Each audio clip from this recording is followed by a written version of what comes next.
Okay, this is Chrissy Touch, and it's my first video on YouTube, and I'll be taking you through the process of my skin work. Right now, what I am applying on the skin is sweat stop. After I have trimmed my brew off camera and I have cleaned with a micellar water. I cleaned very well actually, and now I just applied sweat stop on the face. And what I just did was trying to check if the face was dry. After every step I do, I try as much as possible to make sure it dries up and sinks into the skin before going into the next. Now I am applying moisturizer on the face. Yeah, it's good to moisturize the face so that you don't have anything like breakout after your makeup. I moisturize whatever skin type I am working on, be it dry skin, oily skin, combination skin. I still moisturize.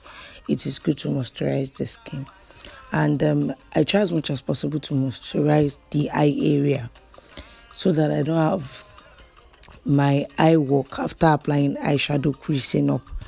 So after applying moisturizer,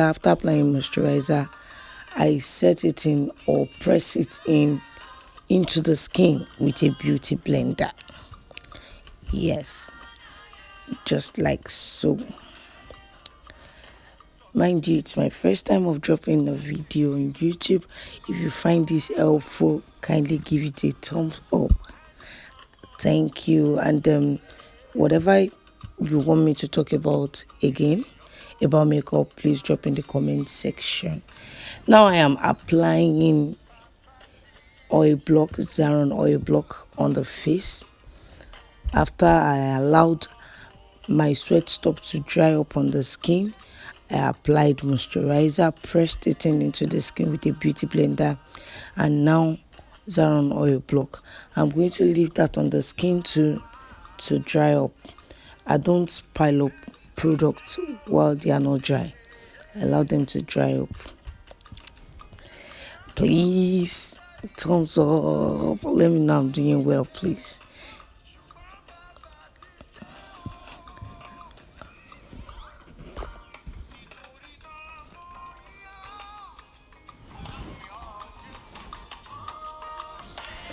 Okay, now that the skin is dry, I'm just tapping in my rimmel stay matte on the T-zone area. Rimmel stay matte on this T-zone area. I'm tapping it in, making it sit into the skin. I actually did not use brush here because I didn't want it to be swiping other products on the skin. So I'm just tapping it in on her nose, her chin, her forehead. And now I go in with my foundation. This is actually a mixture of, I think, 3 foundations. That's BB foundation, V Beauty foundation, and L'Oreal. It actually means those 3. I can't remember the exact shades I mixed, but I have 3 foundations here. And after applying foundation on the face, I go in with my Kiss Beauty spray and spray. Then I start blending with my beauty blender. And mind you, when you're doing makeup, the most important thing or the greatest rule, like I tell my students, is blending. You have to blend. Like you keep blending. At whatever point you meet yourself or find yourself in the process of makeup, you keep blending. It's the most important thing you can do in your makeup. So I'm going to be blending. If you find this process beautiful or helpful, kindly give us a thumbs up or subscribe.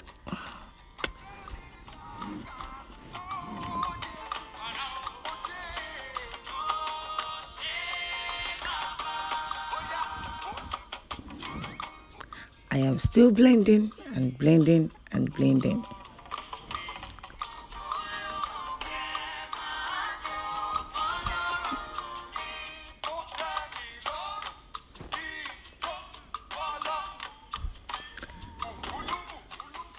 Okay, now I am highlighting, and that is Nuban concealer. I can't remember the shade too.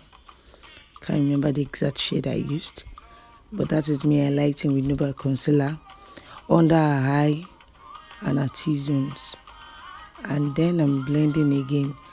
And mind you, I'm still holding the same beauty blender, but not the same side that I used for the foundation. I changed the beauty blender to another side to blend the highlights. And I am going to be blending and blending and blending and blending.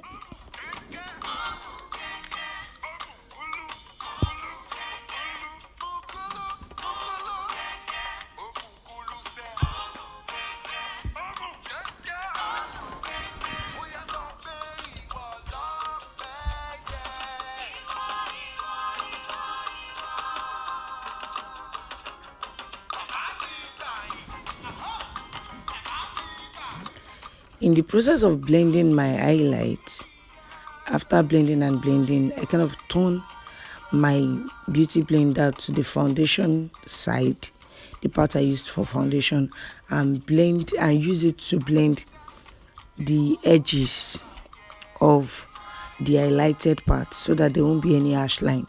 It's all sitting well and sitting pretty. For my contouring too, I'm using another dark shade in Nuban concealer to conceal. Mind you, I don't conceal my nose.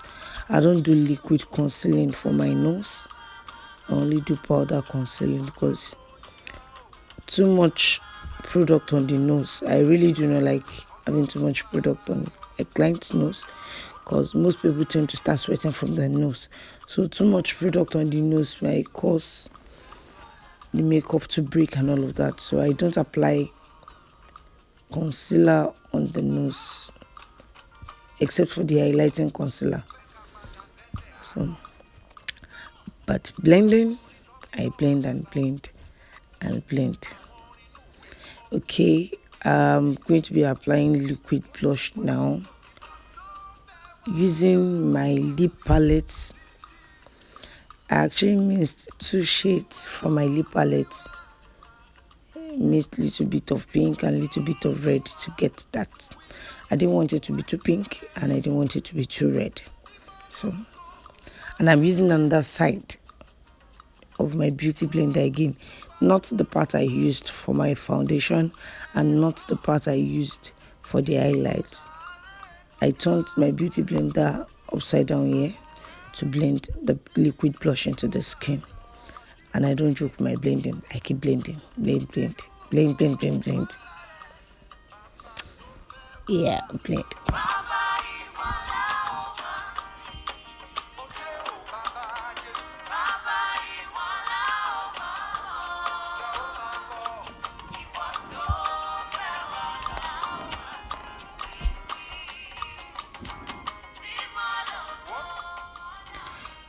So now after blending my highlights, blending my contour and blending my blush, I want to start setting the under eye area.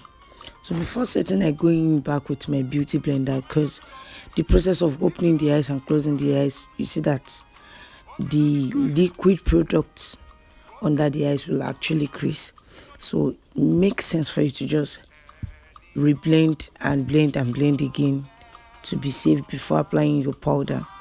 Now right here I'm using a shade from my powder palette to set our under eye before setting the entire face with our skin color and then going in baking and all of that. This is our finished look. Please remember to like, subscribe and tell us what you enjoy about this and what else we should do. Thank you.